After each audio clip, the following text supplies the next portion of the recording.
1 cup உளுந்து, அதாவது தோல் நீக்கப்படாத உளுந்து. அந்த 1 கப்லேயே அந்த பவுல்லே ஒரு 1/4 கப்பு கருப்பு கவுனி அரிசி. இதில் பச்சரிசியும் கூட சேர்த்துக்கலாம், வேறு எந்த அரிசி வேணாலும் 1/4 கப்பு சேர்த்துக்கலாம். நான் கொஞ்சம் ஹெல்த்தியாக இருக்கணுங்கிறதுக்காக கருப்பு கவுனி அரிசி சேர்த்துருக்கேன்.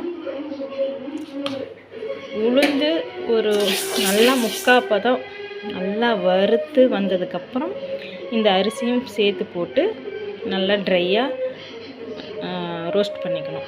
நல்லா பொரிஞ்சு வர மாதிரி தெரியும், நம்மளுக்கு கலர் சேஞ்ச் ஆகும். அது வரைக்கும் வறுத்து எடுத்துக்கணும். சாரி, நான் கருப்பு கவுனி அரிசி போட்டுட்டேன், இந்த வீடியோவில் எடுக்கலாம். அதையும் போட்டு நல்லா இப்போ ஒரு 1/2 மணி நேரமாக இந்த மாதிரி வறுக்கணும். ஃபஸ்ட்டு கொஞ்சம் டைம் எடுக்கும், ஆனால் இதை பொடி பண்ணி வச்சிட்டோன்னா நம்ம எனர்ஜியாக இருக்கிறப்ப இதை ரெடி பண்ணி வச்சிட்டோம் அப்படின்னா திரும்ப நம்ம எப்போல்லாம் நம்மளுக்கு வீக்காக இருக்கோ இல்லை டெய்லியும் கூட ஒரே 1 ஸ்பூன் எடுத்து நல்லா அதை வந்து ஒரு ஸ்வீட் மாதிரி பண்ணி சாப்பிட்லாம். அது தனி வீடியோவில் பார்க்கலாம்.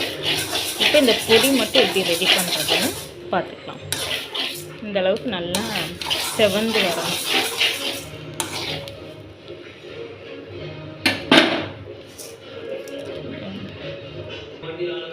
அடுப்பை ஆஃப் பண்ணியாச்சு. இது நல்லா அப்படியே பொன்னிறமாக நல்லா வறுபட்டுருச்சு.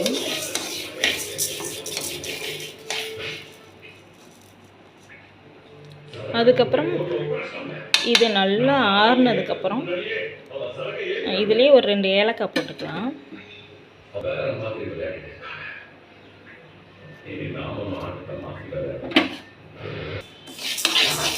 இது நல்லா ஆறுனதுக்கப்புறம் நல்லா ஆறிடணும். அதுக்கப்புறம் பொடி பண்ணி ஒரு டப்பாவில் ஸ்டோர் பண்ணி வச்சுக்கலாம். அவ்வளோதான் உளுந்து பொடி. இது அதாவது உளுந்து கஞ்சி, உளுந்தில் ஒரு ஸ்வீட் பண்ணுவாங்க, அதுக்கு இந்த பொடி யூஸ் பண்ணிக்கலாம். நம்ம அரைச்ச பொடி 3 ஸ்பூன் நம்மளுக்கு தேவையான அளவு போட்டுக்கலாம். இது ரொம்ப குட்டி ஸ்பூன் தான்.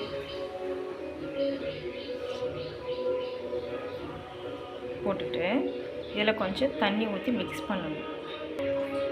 நமக்கு தேவையான அளவு தண்ணி ஊற்றிக்கலாம். மிக்ஸ் பண்ணுறப்ப கொஞ்சம் நல்லா கெட்டியாகும் பாருங்கள்.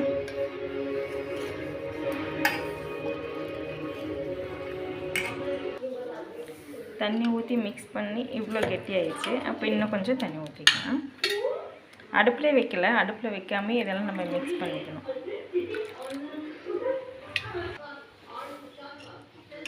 நல்லா மிக்ஸ் பண்ணியாச்சு. இந்த அளவுக்கு இருக்குது. கொஞ்சம் கட்டியாகவும் இருக்கும், கொஞ்சம் அங்கங்கே கட்டி இருக்கும், ஆனால் கட்டி இல்லாமல் கரைச்சிக்கணும்.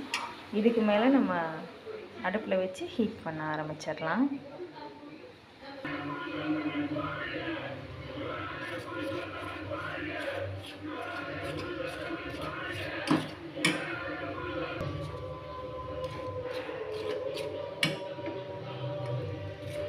இப்படியே கலக்கணும். கொஞ்சம் நல்லா ரொம்பலாம் டைம் ஆகாது, டக்குன்னு ரெடி ஆகிடும். அடுப்பில் வைக்கிறதுக்கு முன்னாடி இப்படி நல்லா மிக்ஸ் பண்ணி வச்சிட்டோன்னா அது நல்லா இப்படி வெந்துடும். நம்மளுக்கு கொஞ்சம் வேலை ஈஸியாக முடியும்.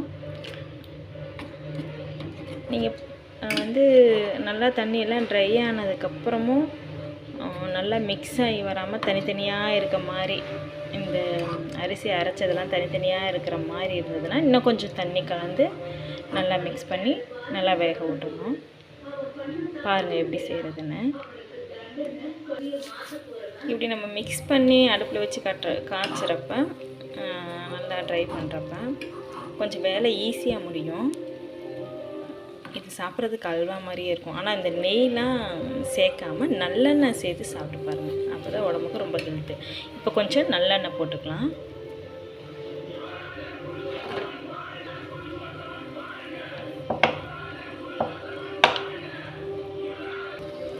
இது பாருங்கள், எண்ணெய் ஊற்றி கிளறினதுக்கப்புறம் நல்லா வெந்துருச்சு பாருங்கள். இதில் கொஞ்சம் நம்மக்கிட்ட இருக்க நாட்டு சர்க்கரை வெல்லம், கருப்பட்டி எதுனாலும் போட்டுக்கலாம். நம்மளோட டேஸ்ட்டு தான். நான் கொஞ்சம் கருப்பட்டி போடுறேன்.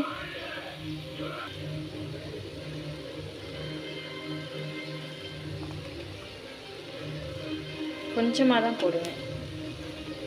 எனக்கு ரொம்ப ஸ்வீட்டாக இருந்தால் பிடிக்காது. அதனால் கொஞ்சம் உங்களுக்கு தகுந்த இனிப்பு.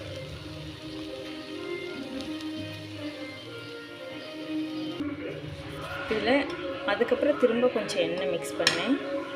ரொம்ப அடுப்பில் வச்சு ரொம்ப கிளற முடியாதுங்கிறதுனால கீழே எடுத்து வச்சு கொஞ்சம் நல்லா கிளறிக்கிட்டேன். நீங்களும் அந்த மாதிரி பண்ணிக்கலாம்.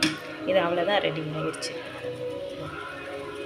சாப்பிட்றப்ப நம்மளுக்கு நல்லெண்ணெய் ஃப்ளேவர் பிடிக்குன்னா இன்னும் கொஞ்சம் எண்ணெய் கூட ஊற்றிக்கலாம். நல்லெண்ணெய் தாராளமாகவே விட்டு சாப்பிட்லாம். ரொம்ப ஹெல்த்தான டிஷ்ஷு. கண்டிப்பாக குட்டி பசங்க சாப்பிடுவாங்க. இதை நல்லா வறுக்கிறப்ப பச்சை வாசனை ஃபுல்லாக போயிடணும்.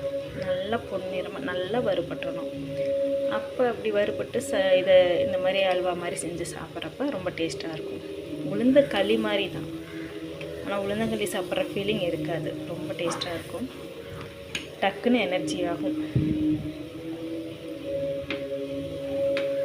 இதை நீங்கள் ட்ரை பண்ணி பாருங்கள்.